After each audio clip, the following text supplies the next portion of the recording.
44쪽 답확인 먼저 해봅시다.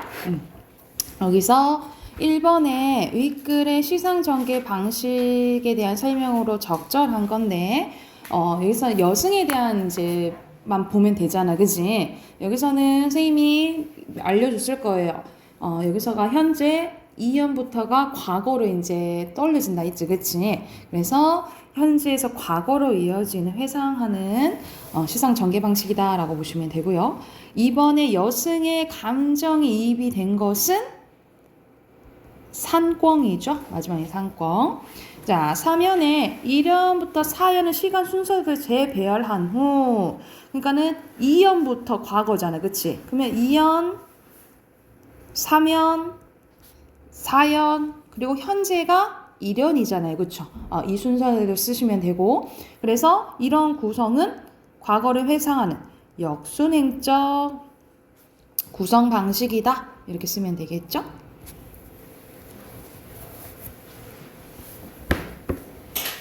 됐나요? 그 다음에 옆에 쪽에는 이신의 단가육장에 대한 문제인데 4번에 적절한 거 오르는 거예요. 여기서는 적절한 건 1번 보면은 뭐 쉬어 반복된 거 없죠? 그리고 2번 보면은 5장에는 첫 번째 병월밖에 또 있는가? 없다 이 말인 거잖아, 그치? 여기서는 일부러 서리 표현을 한 거죠. 2번이네. 서리적 표현. 선생님, 의인법이랑 서리법 쓰였다 했지, 그치? 그리고 5번 가볼게요. 5번에 적절하지 않은 거. 여기서는 이신이에 대한 설명이 나와서 잠깐 봐볼게. 이신이는 충절과 신의를 중시했던 사대부로 임목 대비 폐위에 대한 반대글을 올렸다는 이유로 귀양을 가게 됩니다. 그러니까 임목 대비 하면은, 시기로 보면 왕이 선조 때, 선조, 그 다음에 광해군 때 이렇게 생각하면 되겠죠? 그래서 그가 귀양사를 하면서 느낀 생각과 감정을 풀어낸 작품으로 화자는 자연물을 친화적인 시선으로 바라보며 자신의 감정을 투영하기도 하는데 또한 자연에 자신이 지향하는 유교적 이념을 투사하기도 한다라는 거예요. 여기에 대한 설명으로 알맞지 않은 거 5번이죠. 여기서 이 향기 나오잖아. 이 향기는 귀양살이 오기 전에 삶에 대한 화자의 동경이 투영되어 있는 거예요. 오히려 귀양살이 중 누구를 생각하는? 임금을 그리워하는 셈이 이러한 이제 향기는 임금에 대한 지족, 절개, 뭐 그리워하는 마음 이런 것을 의미한다 그랬지? 여기 전에 이제 모습 전혀한다 생각하시면 돼요. 그리고 6번 갑니다. 6번은 기억은 4장에 나와 있는 거. 종일 막 이런 게 나오죠. 시간적인 게. 종일 뭐 이런 게 나오고 니은은 5장에 있는 거. 천리, 거리와 관련된 게 나오죠. 그치? 그래서 가장 적절한 것은 2번입니다. 자, 그럼 오늘 할 부분 봐볼게. 46쪽 가볼게요. 자, 오늘은 시상 전개 방식 두 번째입니다. 그래서 큰 게 나오는데 크게 공간을 활용한 거 그리고 어조의 변화에 관련된 게 나와요. 자, 첫 번째 공간을 활용한 시상 전개 방식 봐볼게. 자, 공간은 첫 번째 공간의 이동입니다. 말 그대로 화자나 시적 대상의 이동 경로에 따라서 위치에 따라서 이제 달라지는 시상 전개 방식이 나오고요. 두 번째로는 시선의 이동이 나옵니다. 시선이 이제 시적 화자가 뭘 바라보는지 이거에 따라 달라지겠죠. 그래서 화자가 직접 이동하지 않고 화자의 시선의 이동함에 따라 시상이 전개되는 방식인데 첫 번째는 원경에서 근경으로. 원경은 멀리 있는 거지. 그러니까 멀리 크게 봤다가 가까이 가는 거예요. 근경으로. 또는 반대로 가까이 있다가 멀리 갈 수도 있다라는 거죠. 그치? 그리고 위에서 아래로 가거나 또는 외부에서 내부로 가는 경우가 있다라고 보시면 돼요. 그래서 거의 어떤 게 많이 나오냐면 이 부분 원경, 근경 많이 나온다라고 생각을 하시면 돼요. 그리고 밑에는 대조적인 상반 공간 활용인데 상반되는 시적 의미를 가지는 공간의 의미를 활용하여 시상을 전개하는 방식입니다. 그래서 예시가 나왔는데 나는 당장 버스에서 뛰어내리고 싶다. 현대 아파트가 들어서면서 홍은동 사거리에 사라진 털보네 대장간을 찾아가고 싶다. 그래서 여기서는 현대 아파트 들어서고 그래서 상반대조 그쵸? 이런 대조적인 공간이 나오기도 하고 자 그리고 두 번째 큰 틀은 어조의 변화입니다. 어조의 변화는 화자의 정서나 태도에 따라서 시적 대상이나 상황에 대한 뭐가 달라진다 이 말이야? 어조가 이제 달라지는데 자 크게 처음에는 나 어떡하지? 이렇게 하다가 그래도 좀 해볼까? 이런 식으로 체념에서 의지적으로 변하거나 이것도 같은 맥락이에요. 절망에서 희망적으로 바뀌거나 그래서 보통 막 그러나 이런 것들 있죠. 이러한 접속 부사가 그런 역할을 한다라고 보시면 돼요. 그래서 시상 분위기 전환, 시상 전환을 가져오는 게 이런 접속 부사라고 생각하시면 돼요. 그래서 이런 것을 통해서 조금 태도가 달라지는구나 이런 것을 힌트를 얻을 수가 있겠지, 그지? 그리고 아니면은 소극적에서 적극적으로 가거나요. 우리가 이거 했었던 것 같은데 기다리는 동안에서 너였다가 기다리다가 나는 너에게 간다. 이것도 마침내도 시상 전환을 가져오는 그 부사라고 보시면 되겠죠. 그리고 마지막으로 의욕적이었다. 이건 아니 반대인 거야.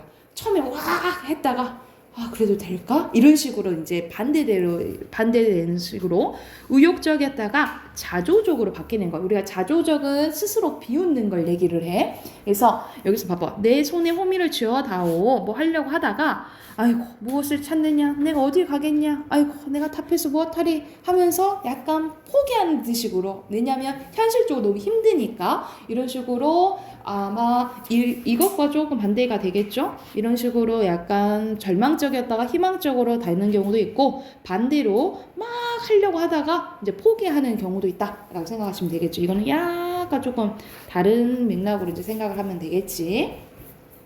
그래서 여기에 대한 이제 적용하는 문제 한번 봐볼게요. 박목월의 산도화 산에 있는 이제 꽃에 대해서 이제 나오는데 자, 산은 구강산이고 이 구강산은 진짜 있는 산이 아니에요. 그래서 가상으로 만든 산이라고 생각하면 돼. 그래서 가상의 공간으로 화자가 바라는 이상향이라고 보시면 됩니다. 산은 구강산 그리고 보랏빛 석산이라는 거죠. 시각적 심장 쓰였네. 그래서 약간 신비한 이미지를 얘기를 해주는 거야. 그래서 여기서는 산에 대해서 이제 나왔다가 산에 있는 꽃에 대해서 이제 봅니다. 그러면은 여기서는 멀었다가 원경이었다가 가까이 있는 근경으로 가는 거죠. 그쵸? 산은 두어 송이 버는데 여기서는 버는데라는 소리는 벌어지는데 또는 벌어져 있는데 그러니까 많은 것도 아니지 꽃이 많이 있는 것도 아니고 두어 송이 이렇게 피어져 있다라는 거야. 볶는 노가 흐르는 옷 같은 물에 뭐뭐 같은 직유법 쓰였죠. 자, 옷 같다라는 것은 말 그대로 때가 묻지 않았다 이런 뜻이라고 보면 돼. 그래서 옷 같은 물이 상징하는 것은 뭐 순수한 자연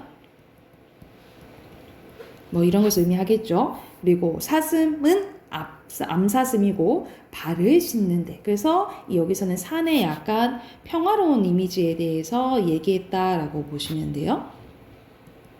뭐 평화로운 이미지, 평화로운 분위기에 대해서 그래서 여기서는 이제 시상 전개 방식 보는 거니까 멀리 봤다가 가까이 산 안쪽으로 이제 가는 거지, 그치? 그래서 원경에서 근경으로 시상이 전개된다라고 보시면 돼요. 그래서 1번 봐보자. 맨 먼저 본 게 뭐야? 산이죠? 산 다음에 산도와, 그렇지. 그 다음에 뭘 보죠? 옷 같은 물 보죠? 마지막이 사슴이지, 그지? 그래서 시선은 원경에서 근경으로 이동하고 있다라고 보시면 되겠죠.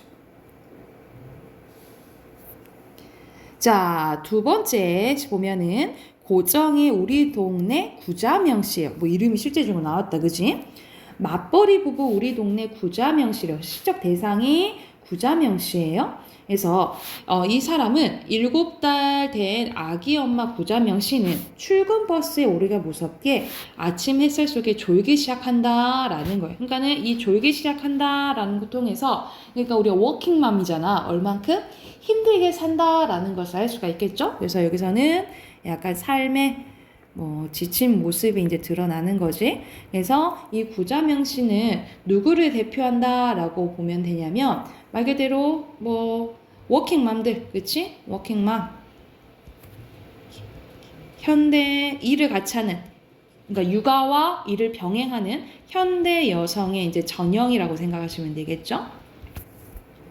그래서 차창 밖으로는 사계절이 흐릅니다. 시간은 막 흘러요. 그런데 진달래도 피고 밤꽃 흐드러져도 꼭 부처님처럼 뭐뭐처럼 직유법 쓰였네 졸고 있는 구자명실에 그래 저 10분은 간밤 아기에게 젖물린 시간이고 또 그래 저 10분은 간밤 어머니께 약 시중든 시간이고 여기서 비슷한 문장 구조 반복되죠?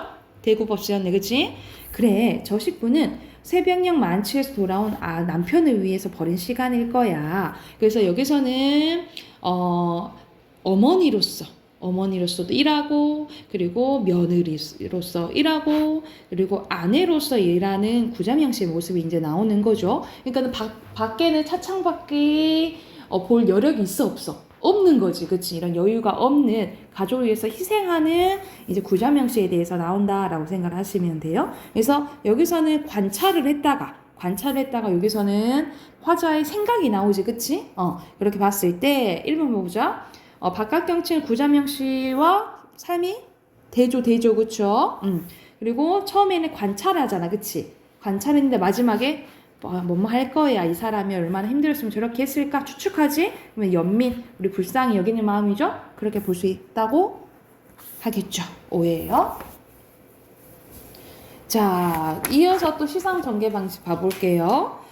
시상 전개 방식은 여기서는 전환 방식이네. 내용 긍정에서 부정으로 바뀐 경우 있고, 앞에서 또 같은 맥락이지? 부정에서 긍정으로 이제 바뀌는 경우가 있다라고 보시면 돼요. 그래서 그런데 이러한 접속 부사를 통해서 나타내는 경우가 많다라고 보시면 되겠죠. 그리고 네 번째입니다. 서사적 구조를 통한 시상 전개 구조 방식이에요. 그래서 서사라는 것은 이야기에 흘러간다라고 생각하면 돼. 그래서 우리가 보통 시는 이렇게 짧잖아. 근데 완전 소설처럼 이야기처럼 진행될 때 서사라고 해요. 그래서 인물, 사건, 배경을 구성 요소로 가지는 소설과 같이 서사갈래의 특성으로 보이는 시상 전개입니다. 그래서 우리가 시 보면 엄청 이야기처럼 긴 것이 나오잖아요. 그게 대표적인 거겠지. 그래서 이야기를 읽는 듯한 느낌을 주는 게 특징이다라고 보시면 됩니다. 그래서 소설이랑 약간 짧은 이야기랑 같이 생각하시면 되겠죠. 시긴 시인데. 그리고 5번은 크게 화자의 의도에 따른 시상 전개 방식인데 첫 번째 이야기를 건네는 방식입니다. 그래서 이것도 나뉘어지는 게 특정한 청자에게 얘기하거나 여기서는 이제 어머님한테 얘기하는 거네, 그치?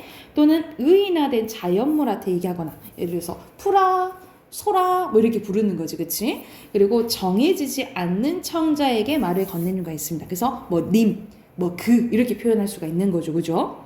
그리고 아예 대화 형식으로 나오는 경우가 있어. 대화는 이제 화자와 시 안에 있는 인물이 주고받아야겠죠, 그쵸? 그래서 크게 두 가지 이야기를 건네거나 아니면 아예 대화를 하거나 이렇게 있다라고 생각하시면 되고요. 그리고 세 번째는 요약적 진술입니다. 화자가 이렇게 긴 사건을 줄여서 얘기를 해주는 거야.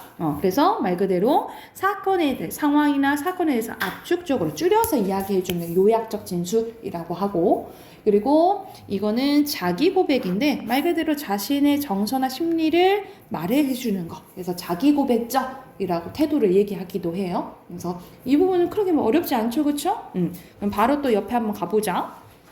264에 절정이 나와 있네요. 264는 대표적으로 어느 시대 때 살아.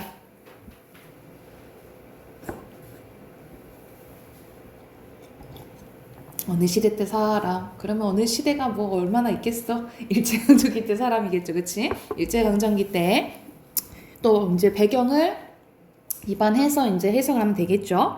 절정입니다. 우리 절정은 뭐야? 극에 달하는 걸 얘기를 하잖아요, 그치? 어떤 게 절정인지 한번 봐볼게.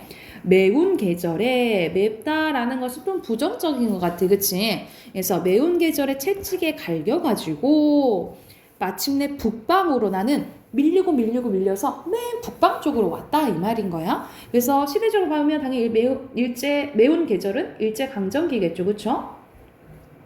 이런 일제강점기 때문에 나는 북방으로 휩쓸려 오게 됐다라는 거야. 그래서 우리가 일제시대 때는 힘드니까, 힘들잖아. 그래서 다른 나라로 이제 도망가는 경우가 있었다라는 거죠. 일본을 가는 경우도 있었고, 이제 여기서 이제 아예 만주 쪽, 연해주 쪽, 이런 식으로 가는 경우가 많았다라는 거야. 그래서 여기서는 위쪽이니까, 극한은 극한인데, 수평적 극한 공간이라고 보시면 돼요. 그래서 우리가 유랑하던 약간 만주 쪽, 지역 쪽으로, 러시아 연해주 쪽, 이런 식으로 도망가게 됐다, 밀리게 됐다라고 얘기를 하는 거예요.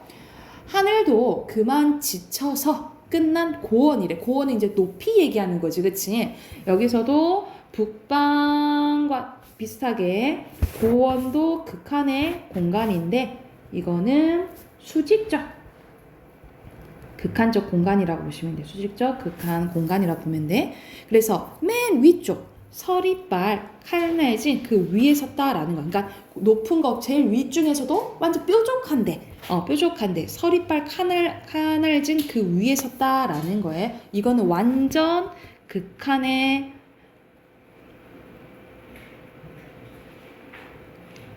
극한, 절정의 극한, 어떻게 말해야 될까? 극한 중에 극한. 이게 절정의 공간이라고 보시면 돼요. 이게 절정의 공간이라고 보면 되겠지? 나는 밀릴 대로 밀려서 수직적으로도 밀리고 수평적으로 밀리고 최고로 이제 밀리게 됐다 이 말이야. 어디에다 무릎을 꿇어야 되나 한 발 제껴 디딜 틈도 없다라는 거야. 나는 공간이 없어. 제일 위에 극한이 있으니까 밀릴 대로 밀렸다라는 거지, 그렇지?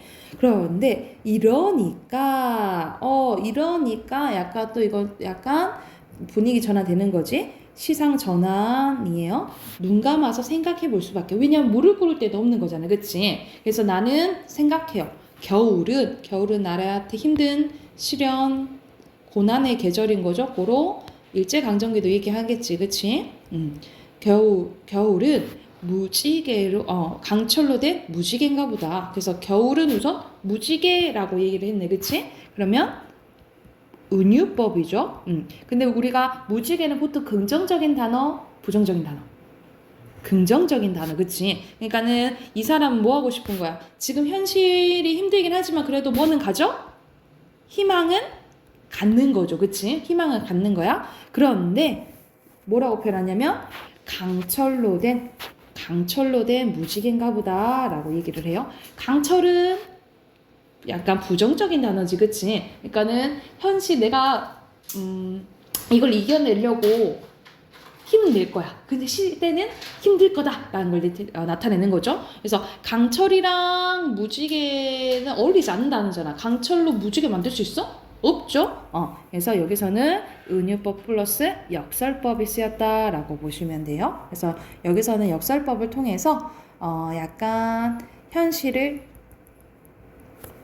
극복하고자 하는 의지가 드러난다라고 보시면 되겠죠. 그래서 지금은 현실적으로 엄청 힘들지만 그래도 한번 희망은 있다 이렇게 표현한 거라고 보시면 돼요.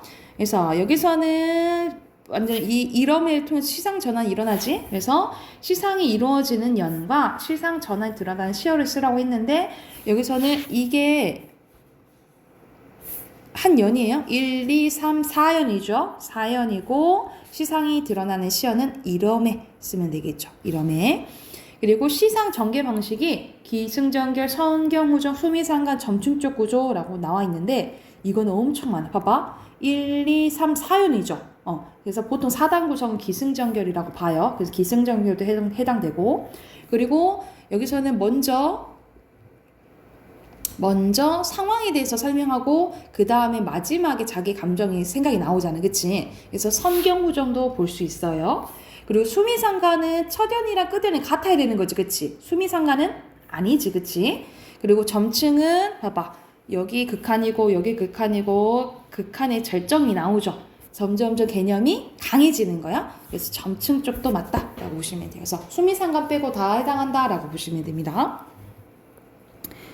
그리고 한용운의 한용운도 일제강점기 때 사람이에요. 근데 이 한용운은 여기 한용운 작품 해석할 때는 여러 가지를 봐야 되는 게 우리가 작품을 해석하는 요소가 크게 두 가지가 있어요.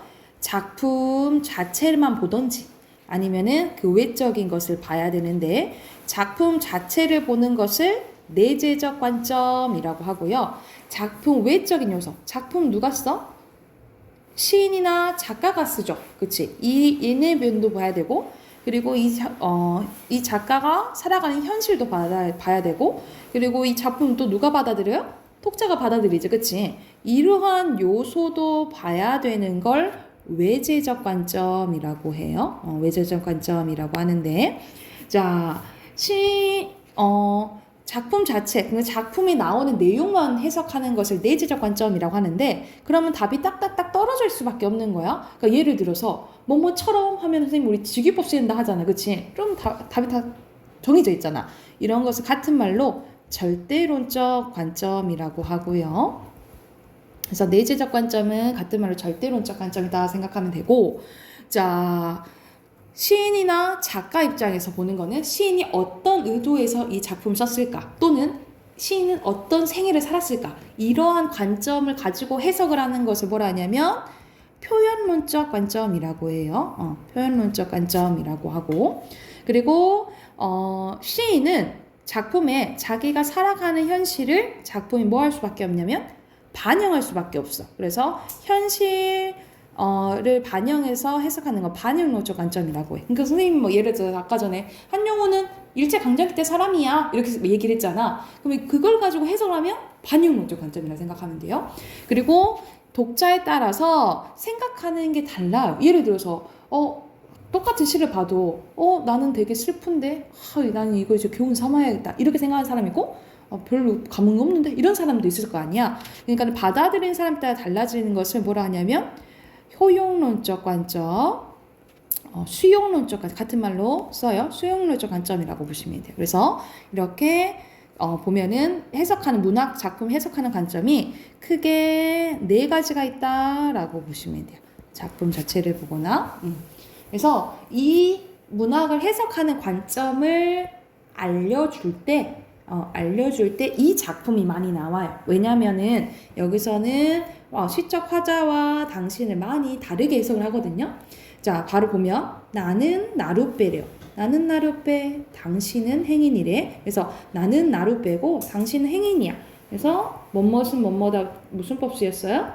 은유법 쓰였고 당신은 흙발로 나를 짓밟는데 나를 밟아버려요. 되게 이기적이고 무정한 거지.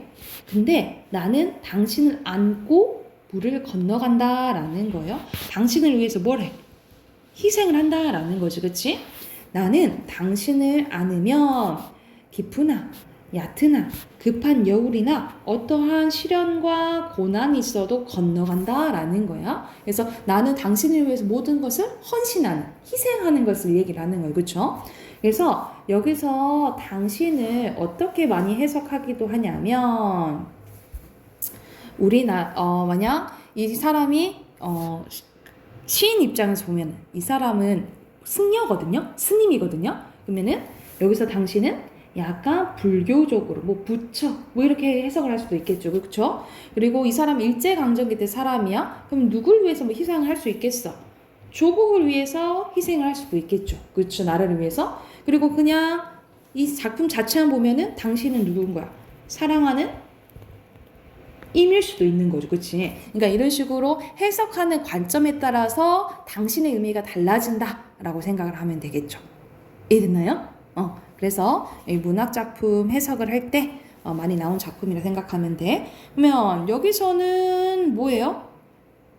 나는 당신한테 얘기를 하지. 그치? 5번이 되겠죠. 당신한테 얘기를 하는 거니까. 그리고 백석의 고향이 나오네 한번 봐볼게요. 이것도 간단한 시인데 나는 북간에 혼자 알아누워서 지금 북간은 저기 함경도 북한 지역이라고 보면 돼.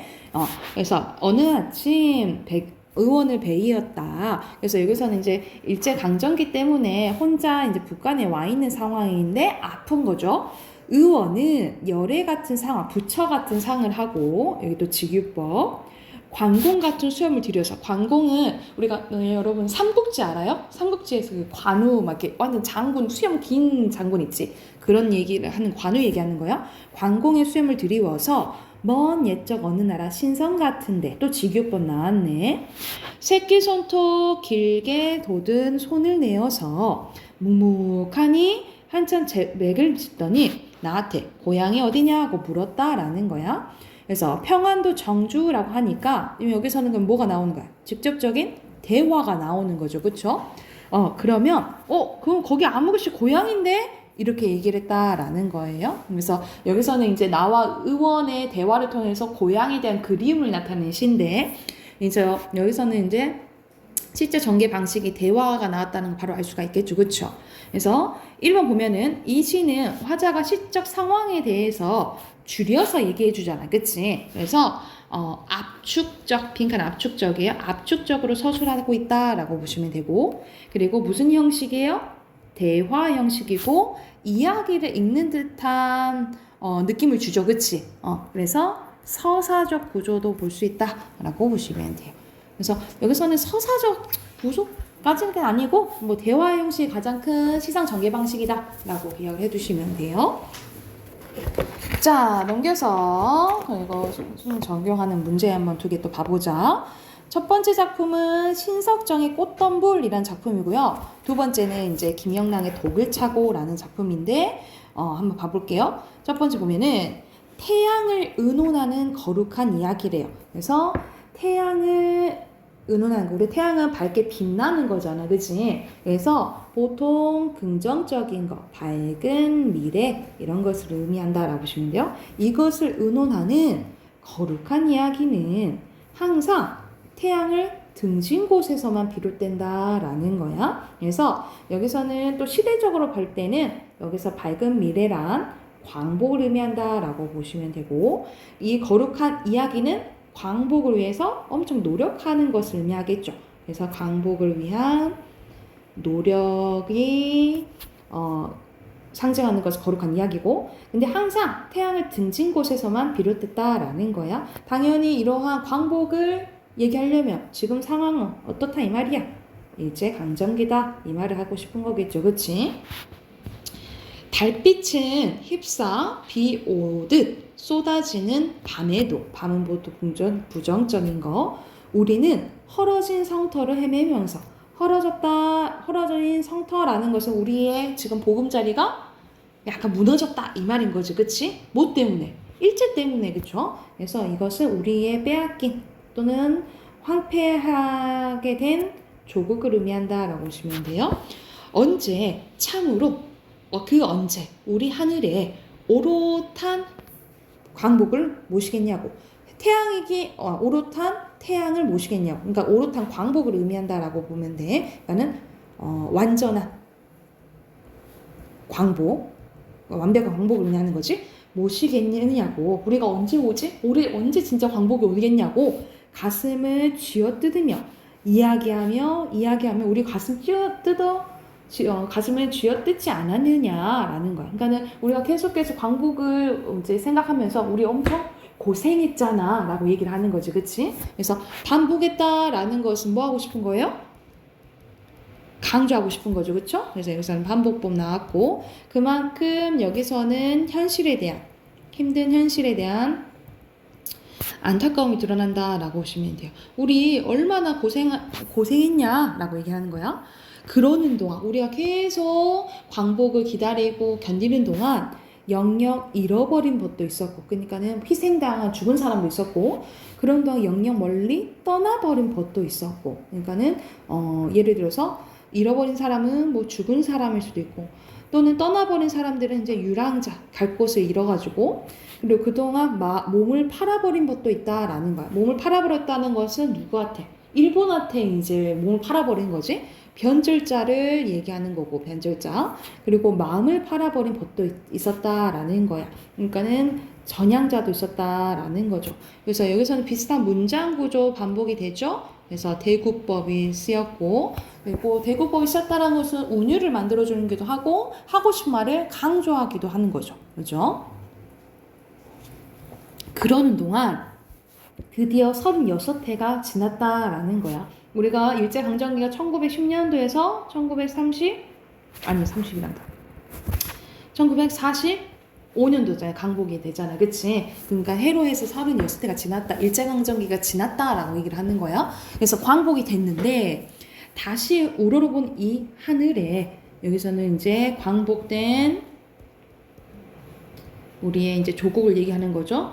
겨울밤 달이 아직 차다라는 거야. 왜 차다라는 것은 지금 광복이 있는데 상황이 좋아 안 좋아? 상황이 좋지 않은 걸 얘기하는 거예요. 왜 그러냐면 우리가 일제강점기 후반 때는 사상이 막 들어와요. 그래서 위로는 사회주의가 들어오고, 그치? 그리고 밑으로는 민주주의가 들어와서 우리가 같은 사람, 같은 동포끼인데 싸우게 되는 거야. 결국 그게 이어져서 뭐가 터지게 된 거야. 6.25 전쟁이 터지게 된 거잖아. 그래서 이렇게 어지러운 상황을 얘기를 하는 거예요. 그래서 오는 봄은 진정한 희망의 시간이라고 생각을 하면 돼. 고로 우리가 화합하는 시간을 얘기하겠죠. 그쵸? 오는 봄에는 분수처럼 뭐뭐처럼 직유법이지. 이렇게 쏟아지는 뭐를 안고? 태양을 안고, 이 태양은 진정한 광복된 조국을 의미하겠죠. 그치?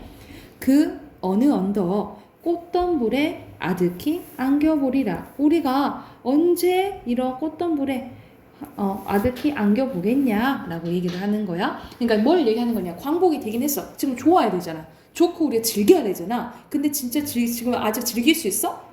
아직 혼란하다 했잖아. 그치? 그래서 진정으로 광복된 조국을 즐기고 싶다. 라고 꽃덤불로 이제 얘기를 한 거예요. 그래서 이 꽃덤불은 이 시적 화자가 직접적으로 바라는 화합된 하나가 된 우리나라를 의미한다라고 보시면 돼요. 그래서 우리 더 이상 싸우지 말고 하나가 돼서 한번 즐겨봤으면 좋겠다라고 얘기한 거라고 생각하면 돼.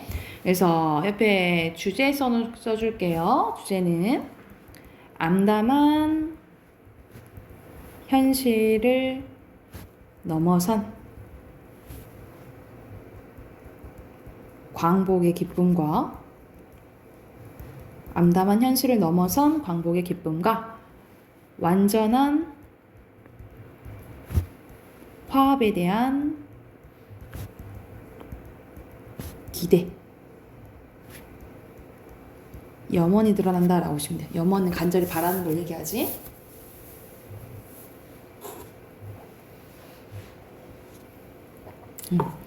됐으면 해당하는 문제 풀어오시고 두 번째 작품 가볼게요. 김영랑의 독을 차고, 독은 말 그대로 우리 그 독이에요. 포이즌, 치명적인 그 독을 얘기하는 거야. 자, 봐볼게. 우리가 독을 차고는 우리가 너 매독하다가는 좀 그렇고, 약간 독을 가득 찼다 이런 표현을 쓰잖아요. 그치? 그런 맥락과 관련돼서 해석하시면 돼요. 내 가슴에 시적까지 직접적으로 나왔네. 내 가슴에 독을 찬 지가 오래다라는 거야. 그러니까 뭔가 이악 물고 있다라는 거지. 고로 나는 독한 마음을 가지고 산지 오래다 라고 보시면 돼요. 독한 마음을. 그러니까 고로 이 사람도 일제강점기 때 사람이라 생각하면 돼. 그럼 누구에 대한 독한 마음이겠어? 일제에 대한 독한 마음이겠죠. 그쵸? 그래서 일제강점기 또는 암울한 시대에 대한 대결 의지를 의미한다 라고 보면 돼요. 아직 아무도 해한 일이 없는, 나는 독한 마음을 먹었지만 누구를 아직 해한 적은 없어요. 해롭게 한 적은 없다 이 말이야. 아직 아무도 해한 일이 없는 나는 새로 뽑은 독을 가지고 있다라는 거예요. 벗과의 이제 대화가 나옵니다. 벗은 그 무서운 독 그만 흩어버리려 한대. 야, 그렇게 독한 마음이 있으면 뭐하냐? 라고 얘기하는 거야. 그래서 벗이 충고하는데 이 벗은 현실에 순응한 사람이라고 보시면 돼요. 현실에 순응한 사람인 거야. 그래서 그렇게 하면 뭐하냐? 나는 그 독이 선뜻 벗도 해할지 모른다고 위협했다라는 거죠. 야, 그런 말 하지 마. 그럼 너도 나한테 적이야? 이렇게 얘기를 했다라는 거예요. 그래서 여기서는 이제 대화가 나오는 거지. 여기서는 대화가 나와요.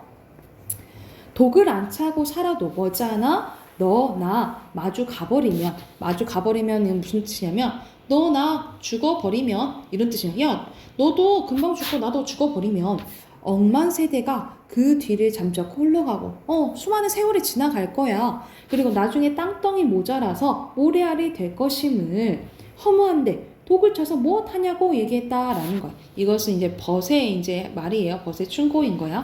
야, 너 그렇게 살아서 뭐하냐? 우리 어차피 곧 죽을 거고 세월이 그렇게 변할 것 같아? 안 변해. 이거 다 이렇게 지나가 버리면 너 죽을 때 얼마나 허무하겠어? 이렇게 얘기를 하는 거야. 그래서 하면서 감탄사 나오지. 이런 감탄사 나오면 영탄법이에요. 내 세상에 태어났을 원망 않고 보낸 어느 하루가 있었던가. 난 항상 세상을 뭐 하면서 살았다 이 말이야. 원망하면서 살았다 이 말이야. 허무한데 허무한 거 뭐 하는 거야? 인정? 그래, 벗의 충을 인정한 거야. 그래, 허무할 수 있지 라고 얘기를 하는 거야. 그래, 허무할 수 있어. 허나 상반된 나온 거 나오지? 시상 전환되는 거죠. 그쵸? 허나 앞뒤로 덤비는 이리승냥이가 있는데, 이리승냥이는 그 동물 이름이죠. 이리승냥이 바야흐로 내 마음을 노린다 이 말이야. 그래서 여기서는 이리승냥이는 이제 일제라고 생각하시면 돼. 이 일제들이 내 마음을 노린다라는 거지. 내 마음은 저항하는 마음 이런 것들 노린다 이 말이에요. 내 산채 이 짐승 이리승냥이 얘기하죠. 짐승의 밥이 되어 찢기우고 할키우라 내맡긴 신세임을 그래서 지금 현실은 어쩔 수밖에 없다 이 말이야. 나는 어차피 찢기고 할키우고 내맡긴 신세여서 독을 찰 수밖에 없다 라고 얘기를 하는 거야. 그래서 이걸 통해서 독을 찰 수밖에 없는 현실에 대해서 얘기해줬다라고 보면 돼요. 그래서 나는 어떻게 할 거야? 의지로 나는 독을 차고 선선히 가리라. 나는 포기 안 해. 난 독을 차고 갈 거야. 마금날은 죽는 날이라고 보시면 죽는 날. 내 외로운 혼을 건지기 위해서. 그러니까는 그래 나 허무할 수 있지. 그래도 나는 내 혼을 건지기 위해서 독을 차고 갈 거야. 그래서 이거는 내 외로운 혼이 상징하는 것은 일제에 저항하는 나의 의지 또는 크게 보면 민족 정신을 의미한다 라고 보시면 돼요. 그래서 나는 이걸 지키기 위해서 계속 갈 거야 라고 다짐하는 시라고 생각을 하시면 돼요. 그래서 선생님 밑에 주제 써주면 주제는 부정적 현실에 대한 강한 저항 의지에 대해서 얘기했다라고 보시면 돼요.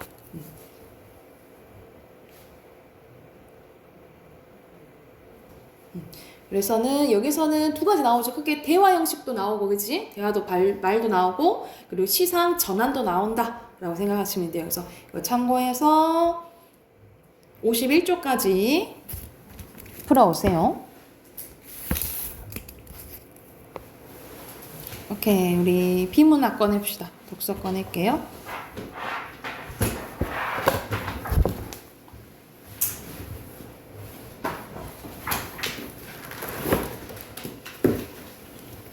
아마 이때 이거 답하긴 안 했던 것 같은데, 그치? 숙제였죠?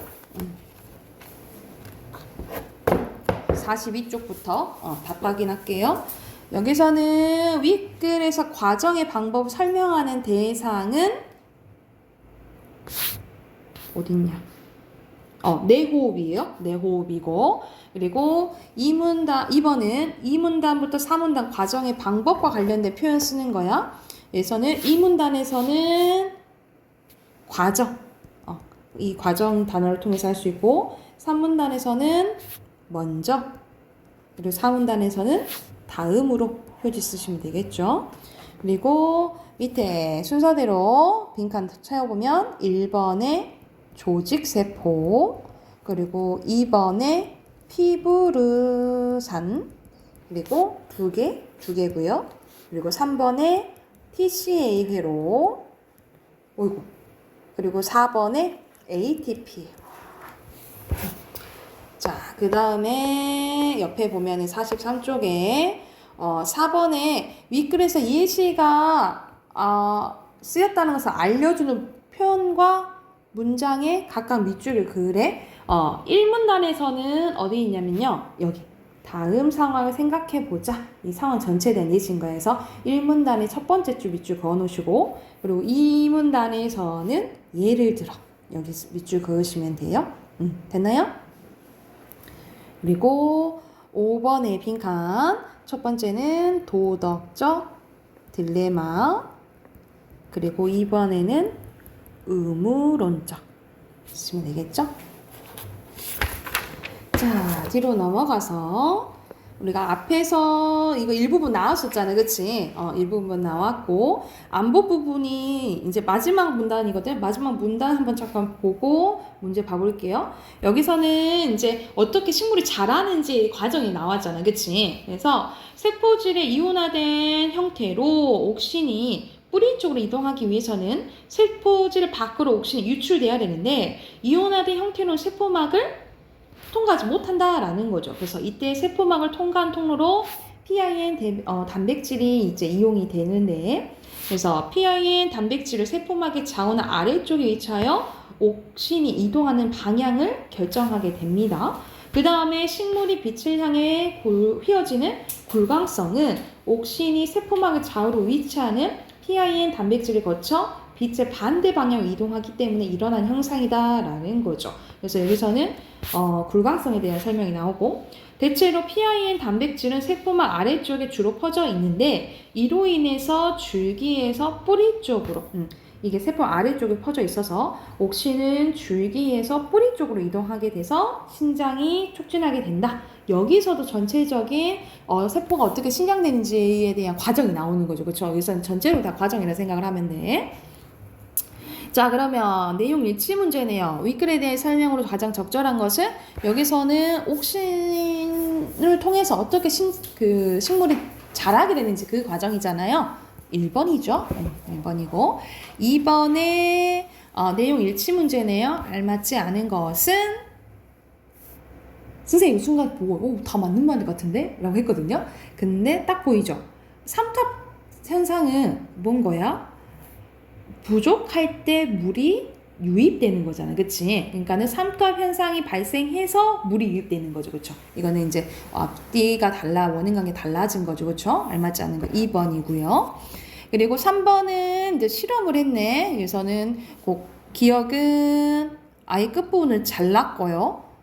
그리고 니은은 고가를 씌웠고요. 그리고 디귿은 빛이 통하는 고가는 빛이 통하는 걸 씌웠고, 그리고 릴은 그리고 빛이 통하지 않는 가리개로 중간 부분을 가렸네요. 그쵸? 이렇게 했을 때 알맞지 않은 것은 3번이겠죠? 옥신 항상 어디로 간다 했어? 아래쪽으로 간다 했잖아. 그치? 옥신 아래쪽으로 간다 그랬죠? 난 넘어가 되겠어요? 그러면 또 7로 갈게요.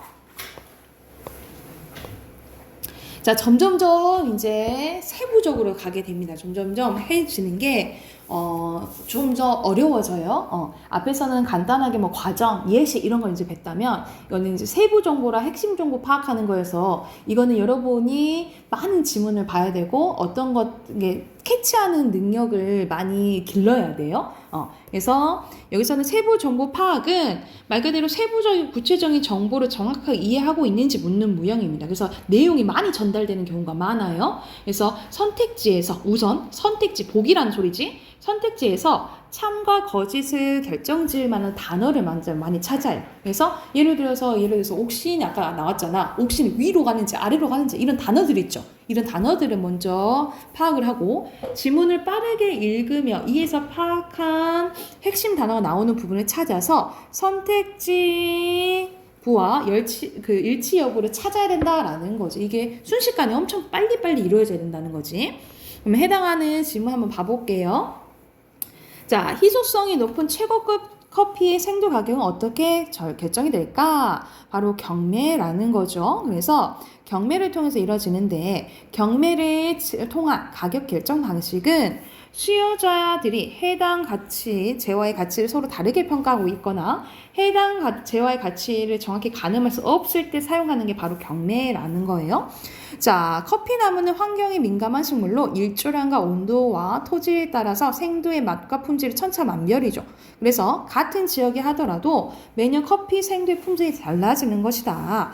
이처럼 생두의 품질이 매년 다양한 이유로 달라지는 상황에서 해당 커피 생두의 가치를 결정하는 가장 수월한 방법은 경매다라는 거죠. 그러니까 항상 품질이 다르고 사람들이 요구하는 것도 달라지잖아. 그래서 경매에 붙이기가 좋은 게 이제 커피다라고 이제 예시가 나온 거죠. 경매를 통한 가격 결정 방식을 사용하는 또 다른 이유는 뭐냐면 구매자와 판매자의 숫자가 극단적으로 불일치할 때 가격을 결정하는 그 유용한 방법이라는 거예요. 그래서 만약 특정 재화의 판매자가 한 명인데 이를 구매하는 사람이 많으면 가장 높은 이제 가격을 지불하는 사람에게 판매할 수 있다는 거죠. 최고 커피 생두 역시 이런 이유에서 경매로 가격을 결정한다. 이 밖에도 골동품, 미술품, 현재 동일한 이유로 경매를 통한 가격을 결정하고 있다라는 거죠. 그러니까 이거는 어떤 경우인 거야? 판매자가 한 명이고 이런 구매한 사람이 여러 명일 때 주로 커피나 골동품, 미술품 이런 것들을 한다라는 거죠. 그렇죠? 이와는 반대로 항상 반대 표시하면 좋겠지. 특정 재화의 구매는 한 명인데 판매하고 사는 사람이 여러 명의 경우에도 이 유용한 방식인데 가장 저렴한 가격을 먼저 제시한 사람에게 구매하면 되기 때문이다. 현재 전투기와 같이 예시가 전투기로 나와요. 정부만이 유일한 구매자를 할 수 있는 국방 관련 물품이 일종의 경매인 경쟁 입찰로 결정된다라는 거죠. 그래서 이러한 경우에 대해서 나왔는데 1번 같은 경우는 이렇게 보기가 나올 경우에는 해당하는 단어를 빨리빨리 봐야 된다 이 말인 거야. 그래서 여기서는 핵심 단어나 구절에 봐야 될 것들을 거의 단어들은 거의 다 밑줄 그으시면 돼요. 그래서 여기서 봐야 될 게 뭔 거야? 경매인데 수요자들이 해당 재화의 가치를 정확하게 판단할 수 없을 때 이렇게 보시면 돼 있는 거죠. 그렇지? 그럼 이거 해당하는 내용 맞아요? 맞죠, 그쵸? 그리고 이번에 골동품, 미술품 같은 경우는 판매자는 여러 명인데 구매자는 한 명일 때 하는 거 맞나요? 반대지. 구매자가 많을 때인 거죠. 그치? 바뀌었네. 이럴 때 이러면 X인 거죠. 그쵸? 그리고 3번은 특정 자의 구매자는 한 명인데 판매자가 여러 명일 때 경매를 통해서 가장 낮은 가격을 제시한 사람에게 구매한다. 이렇게 볼 수가 있겠죠. 그쵸? 그러면 맞나요? 맞죠? 그치? 맞은 분들 봤을 때? 그러면 여기서 일치하지 않는 거 바로 볼 수 있겠지? 몇 번이에요? 2번이죠. 그죠? 이렇게 하는 거야. 이렇게 해서 주요 해당하는 단어에 이런 식으로 봐야 될 거 있죠. 중요하게 이렇게 봐야 되는 것은 이렇게 밑줄 그을 줄 알아야 된다라는 거죠. 그래서 선생님이 이걸 이제 예시로 다 해줬고 이따 문제 풀 거예요. 문제 풀 때에도 이런 식으로 단어를 찾을 줄 알아야 된다라고 보시면 돼요. 해당 봐야 되는 이제 단어들 이렇게 봐야 된다고. 그 다음에 두 번째 가볼게요. 두 번째는 핵심 정보 파악하는 거예요. 핵심 정보는 특정한 정보를 정확하게 파악하고 있는지, 정보를 파악하고 있는지 묻는 문제인데, 한 가지 특정 정보를 묻는 유형과 두 가지 이상의 특정을 비교하는 유형이 있습니다. 그러니까 한 가지를 자세하게 표현하는 것을, 설명하는 것을 파악하는 거나 아니면 비교하는 것들, 이런 것을 묻는 문제들이 나오는데 이것도 마찬가지로 얼른 파악한 후 이제 선택지와 비교를 많이 해봐야 된다라고 생각을 하시면 돼요. 그래서 여기서는 경매에 대해서도 추가적으로 이어지는 이제 그 지문이에요. 경매는 입찰 방식 공개 여부에 따라서 공개 구두 경매와 밀봉 입찰 경매로 구분할 수 있대요. 먼저 공개 구두 경매는 경매에 참여하는 사람들을 모두 한 자리에 모아놓고 누가 어떤 조건을 경매에 응하는지 공개적으로 진행하는 방식이다라는 거야. 이러한 구두, 공개 구두 경매는 또 어떻게 나눌 수 있냐면 영국식과 네덜란드식으로 구별할 수 있는데 영국식은 오름 경매 방식으로 우리가 가장 흔히 접하는 낮은 가격부터 시작해서 높은 가격을 제시한 사람이 낙찰가가 되는 방식입니다. 그래서 여러분 입찰한 거 알지? 막 예를 들어서 2, 4 이렇게 올라가잖아요. 그치?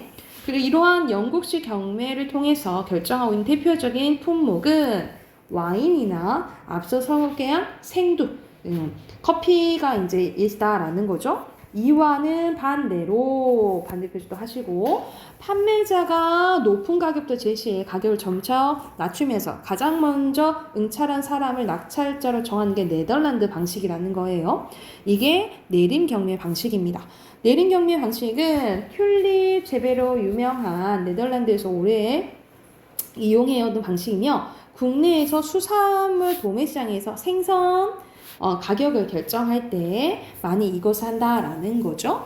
그리고 이렇게 공개적으로 진행되는 경매와 또 달리 뭐가 있냐면 경매 참여자들 서로의 가격이 어떤 가격에 응찰했는지 확인할 수 없는 밀봉 입찰 경매가 있다라는 거예요. 밀봉 입찰 경매는 낙찰자가 지불하는 금액이 어떻게 또 결정되느냐에 따라서 최고가 밀봉과 차가 밀봉으로 또 구별이 되는데 이런 식으로 계속 이게 2개 이상만 나오잖아요. 그러니까 잘 구별해야 되는 거죠. 최고가 밀봉 경매는 응찰자 중 가장 높은 가격을 적어냈을 때 낙찰이 되는 것으로 낙찰자는 자신이 적어낸 금액을 지불하고요. 그리고 차가는 말 그대로 차석 들어봤지? 2번째라 이 말이야.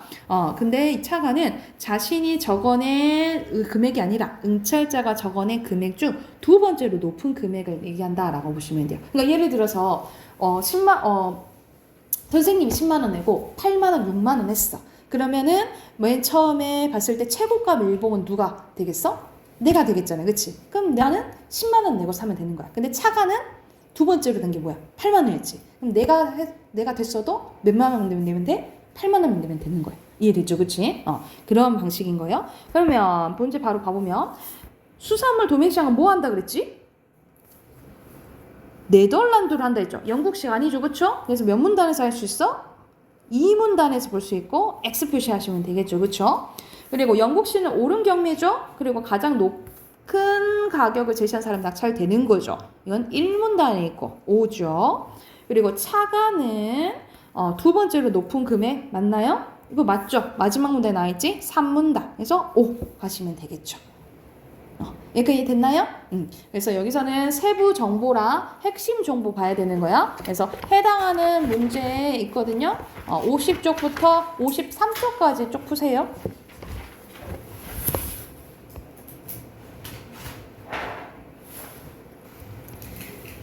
50쪽부터 답 확인해 볼게요. 여기서는 핵심되는 구절이랑 단어를 골라 쓰라라고 했는데 그리고 관련된 문단 쓰는 거네요. 그래서 여기 부분 보고 바로바로 해볼게요. 여기서는 OTP 기술 봐야 되겠죠. 그쵸? 그리고 아이디와 비밀번호 그리고 이게 고정적인지 이게 문제점을 보완하기 위한 것인지 하는데 이거와 해당되는 것은 몇 문단이에요? 1문단이죠. 그쵸? 그리고 해당되는 내용 맞죠? 그리고 2번에는 또 표시하면 동기화 방식인지 그리고 OTP 발생기와 그리고 인증 서버까지 뭐 해놓으시면 되겠죠? 그리고 동기화된 값 설정하고 거기에 대한 비밀번호가 생성되냐? 라고 했는데 이건 몇 문단 관련된 거예요? 3문단 관련된 거죠. 그치? 그리고 마지막 비동화 방식은 인증 서버가 지름값을 제시하면 사용자가 OTP 발생기에 지름값을 입력하고 그 다음에 응답값을 서버에 입력하면 어떻게 된다는 말이야? 간편하냐? 이 말인 건데 여기서 오히려 이렇게 입력하니까 간편하겠어요? 간편하지 않겠죠. 그치? 그래서 여기서 2문단 하면 되고 일치하지 않는 것은 3번이겠죠? 1번은 구절. 선생님 밑줄 그었어. 여기 해당하는데 쓰시면 돼요. 밑줄 그은 부분. 됐나요? 네. 자, 그리고 이것도 4번이랑 5번이랑 같이 봐야겠네. 그치? 그리고 아까 관련된 부분 밑줄 그으라 했잖아요. 그쵸? 그래서 1번부터 한번 보자. 베이컨이랑 우드필드 나오죠? 이 사람들은 론적 설명이 교조적 신념에 의존했다고 비판했냐 이 말이야. 그래서 이와 관련된 문단이 몇 문단이냐면 3문단이거든요. 3문단 이제 보면은 어느 부분이 나와? 3문단 보면은 현대학자들은 근대의 사상가들이 당시 과학에 기초한 기계론적 모형을 설득한다는 일종의 교조적 믿음에 의존했을 뿐 아리스토텔레스의 목적론에서 거부할 충분한 근거를 제시하지 못했다고 비판했다라는 거잖아. 그 대표적인 사람이 누군 거야? 볼로틴이랑 그리고 우드필드인 거죠. 베이컨은 전혀 아닌 거지, 그치? 이거는 1번에 대한 거 밑줄 그으시면 되고요. 1번에 대한 밑줄 그으시면 되고 여기서 바로 고쳐보면 베이컨은 전혀 상관없고 그리고 우드필드는 목적론적 설명이 교조적 신념에 의존했다 비판한 게 아니라 근대 사상가들 있죠. 목적론 설명이 아니라 근대 이제 사상가들에 대한 비판을 이렇게 한 거지, 그치? 그럼 바로 5번에 1번은 X인 걸 알 수가 있는 거죠, 그쵸? 그리고 2번 바로 가볼게. 2번은 갈릴레이와 우드필드는 목적론적 설명이 과학적 설명이 아니라는 데 동의하냐? 그러면 갈릴레이랑 우드필드 찾으면 되겠지, 그치? 갈릴레이는 이 문단에 있죠? 어떻게? 갈릴레이는 목적론적 설명이 과학적 설명으로 사용될 수 없다고 주장됐다 했잖아. 여기 밑줄 그으면 되겠죠. 이게 2번에 대한 거야. 그리고 누구? 우드필드도 있죠. 우드필드는 목적론적 설명이 과학적 설명은 아니지만 나오지, 그치? 2번에 대한 설명이죠, 그쵸? 이렇게 봤을 때 2번은 5죠. 동그라미 치면 되겠지. 그리고 또 3번 가볼게요. 3번은 아리스토텔레스에 의하면 자연물은 목적실은 때로는 그 해에 자연물의 해가 되냐? 라고 얘기를 했는데 아리스토텔레스 찾으면 이거는 어디 있냐? 1문단에 있죠. 1문단에 보면은 아리스토텔레스는 뭐라 했냐면 그 본성의 목적에 실현은 운동 주체에 항상 바람직한 결과를 가져온다고 했어, 그치? 그럼 해가 돼요, 안 돼요? 안 되는 거지? 여기 보면은 안 되는 거서 3번의 X죠. 그리고 4번 가볼게. 아리스토텔레스에 하면 본성의 운동의 주체는 본성을 실현하는 능력을 갖고 있대. 그럼 또 1문단에 있겠지, 그치? 1문단에 어디에 있어요? 아리스토텔레스는 모든 자연의 목적을 추구하는 본성이 타고나고 그리고 그것을 목적을 실현할 능력도 타고난다라고 했잖아요. 여기 부분을 보면 알 수 있겠지. 그래서 이것도 4번도 맞아요. 마지막 5번 가볼게. 스피노자와 우드필드는 목적론이 사물을 의인화하기 때문에 거짓이라고 주장하는데 그럼 스피노자와 우드필드 찾아야겠지, 그치? 자, 스피노자 어디 있어요? 이 문단에 있네. 이 문단에 보면 스피노자는 목적론이 자연의 이해를 왜곡한다고 했는데 이들의 비판은 목적론의 인간 외의 자연물도 이성을 갖고 있는 의인한다는 것이다. 이 부분을 통해서 보면은 알 수 있죠, 그쵸? 5번에 맞네, 그치? 그런데 우드필드 가보자. 우드필드는 뭐라 했냐면 목적이 옳고 그러면 확인할 수 없기 때문에 목적론이 거짓을 할 수 있다고 지적한다라는 거예요. 여기 부분을 통해서 보면은 그렇게 주장했어요? 아니지, 그쵸? 그래서 X입니다. 여기까지 됐나요? 자, 그리고 이거는 본문에 다 봤잖아요, 그쵸? 문제 바로 봐볼게. 경매에 대한 설명으로 적절하지 않은 것은 5번이죠. 내림 경매 방식은 판매자가 그냥 제시하는 거지, 그치? 그리고 2번의 기억은 영국식, 니은은 네덜란드식이에요. 알맞지 않은 것은 5번인데 가장 먼저 응찰한 낙찰자가 되는 것은 네덜란드식이죠? 기억 아니에요. 네덜란드식이야. 그리고 이거 3번 아까 선생님이 예시로 들었죠, 그쵸? 순서대로 몇 번? 2번이죠? 오케이, 여기까지 하고 문법 답하기 해봅시다.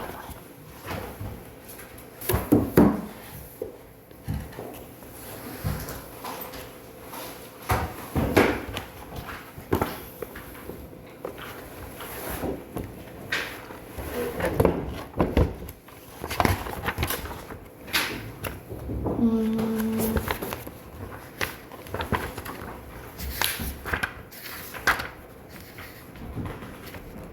133쪽? 선생님이 답 쭉 불러줄게요. 그리고 답 확인하고 질문할 거 받을게. 159번에 4번, 160번에 1번, 161번에 4번, 162번에 3번, 163번에 2번, 164번에 4번, 165번에 2번, 166번에 2번, 167번에 5번, 168번에 5번 까지. 자, 질문 몇 번? 167이요. 167? 167에 있어요, 현서? 162번. 162번 보고 167번 갈게요. 자, 여기서 주동무, 사동에 대한 설명이네요. 여기서 알맞지 않은 것은, 자, 기억의 주동문과 1번 다 보자. 기억의 주동무와 달리, 기억의 주동무는 니은과 달리, 사동 전미사를 활용해서 사동문을 만들 수 없냐? 라고 얘기를 했어요. 내가 철수를 집에 가게 하다 라고 했잖아. 그치? 여기서 사동 전미사 넣을 수 있어? 가게 하다밖에 안 되잖아. 그치? 그럼 해당하는 거 맞겠죠? 이거는 이다가 쓰였잖아. 이건 전미사 쓰였죠. 그쵸? 근데 먹게 하다는 되지만 가다를 맞는 것은 없겠지. 그리고 2번에 디귿의 사동문에서는 사동 전미사 대신 뭐뭐 하게 하다 하는 경우에는 봐봐. 인부들이 이삿짐을 방으로 옮기게 하다. 좀 부자연스러울 수 있다라는 거예요. 그치? 그리고 기역과 니은은 주동문의 주어가 사동문의 목적어로 바뀌었어요. 이건 목적어로 바뀌었죠. 근데 이거는 뭐로 바뀌었어? 부사어로 바뀌었지. 그치? 여기가 틀렸네. 니은은 부사어로 바뀌었어요. 그래서 3번. 현재 몇 번 했었어요? 2번 했었어요? 오케이. 됐나요? 그 다음 167번으로 갑니다.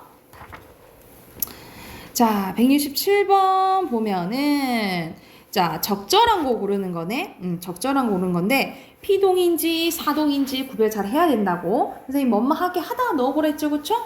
여기서는, 자, 임원이 새 친구로 갈리게 된 거잖아. 피동 맞네요. 그쵸? 그치? 근데 삼촌이 형에게 그 텃밭을 갈렸대. 이건 갈렸다라는, 갈리다라는 그냥 어휘 자체인 거예요. 그치? 이거는 사동으로 볼 수가 없겠죠, 아예. 그리고 2번에 깎임을 당한 거 맞죠? 맞고. 근데 점수가 깎였다. 이건 뭐야? 피동이잖아. 그치? 깎여 피동이죠. 틀렸고. 자, 3번에 묻혔대요. 묻게 한 거지. 이거는 사동이네. 이것도 틀렸네. 이거는 사동. 그리고 묻혔대요. 이거는 맞지? 맞죠. 니은에 묻혔다는 묻게 한 거니까 맞죠? 4번에 물렸다. 물게 한 거지. 사동이에요.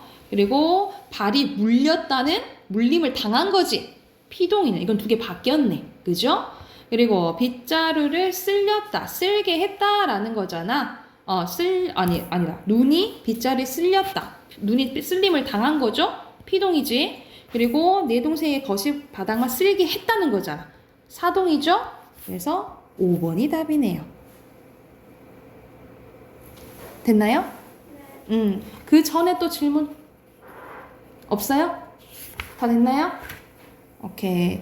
오늘은 여기까지만 할까? 하나만 더 할까? 하나만 더 합시다. 부정표면 선생님 이 부정표만 할게.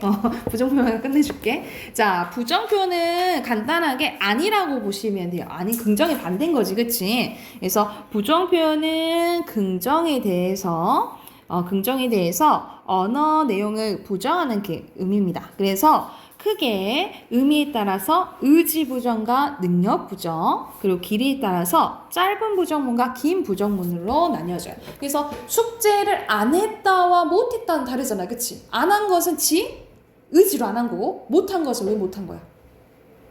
어떤 사정이 있어서 또는 풀 수 있는 능력이 안 돼서인 거지, 그치? 이렇게 보시면 돼요. 그래서 먼저 안 부정이 나오는데 안 부정은 의지 부정이에요. 그래서 짧게는 안 먹었다. 뒤에 있는 어떻게 나뉘죠? 부사로 이제 실현이 된다라고 보시면 돼요. 부사로 실현되는 거고. 그리고 긴 부정문은 뒤에 서술어로 나옵니다. 그래서 하지 않았다, 아니하다. 그래서 뒤에 서술어로 나오는 게 긴 부정문이라고 보시면 돼요. 그런데 그 얘기가 있어. 여러분, 만약 이건 봐봐. 해가 안 떴다 이런 게 있어. 그러면 해가 지 의지로 안 뜬 거야? 그건 또 아니지. 그럴 때는 어떻게 쓰냐면 단순 부정이라고 해요. 꼭 의지 부정만 있는 게 아니고 단순 부정도 있다라고 생각하시면 돼요. 그래서 안 부정문에는 첫 번째 의지 부정, 두 번째 단순 부정 이렇게 있다 생각하시면 돼요. 그리고 2번에 못 부정문이에요. 못 부정문은 능력 부정이에요. 그래서 어떤 상황이 안 된다든지 아니면 진짜 능력이 없어서 안 되는 거지. 그래서 못 이것도 부사라고 보시면 되겠죠. 그래서 못 먹겠어요. 뒤에 서술을 꾸며주는 이제 부사로 이제 실현이 되고, 그리고 용언 어간에 뭐뭐 하지 못하다가 붙어서 서술어로 실현된다라고 생각하시면 됩니다. 그래서 각각 짧은이랑 긴 구별할 수가 있겠죠. 그쵸? 그리고 추가적으로 알아야 되는 게 말다가 있어요. 우리가 명령문, 청유문에는 안이랑 못이 안 쓰여요. 아니랑 못이 안 쓰여. 그래서 명령문은 뭐뭐 해라 라고 끝나는 거지. 그리고 청유문 뭐뭐 하자 라고 끝나는 거죠. 그쵸? 이럴 때는 뭐가 사용돼? 말다가 사용된다 라고 보시면 돼요. 그래서 거리에 껌을 뱉지 마세요. 이렇게 되는 거고, 밥을 남기지 말자. 그래서 여기서는 명령문, 청유문에서는 뭘 쓴다? 말다가 쓰인다 라고 생각을 하시면 됩니다. 여기까지 내용이에요. 간단하죠? 그래서 139, 140쪽 풀어오세요.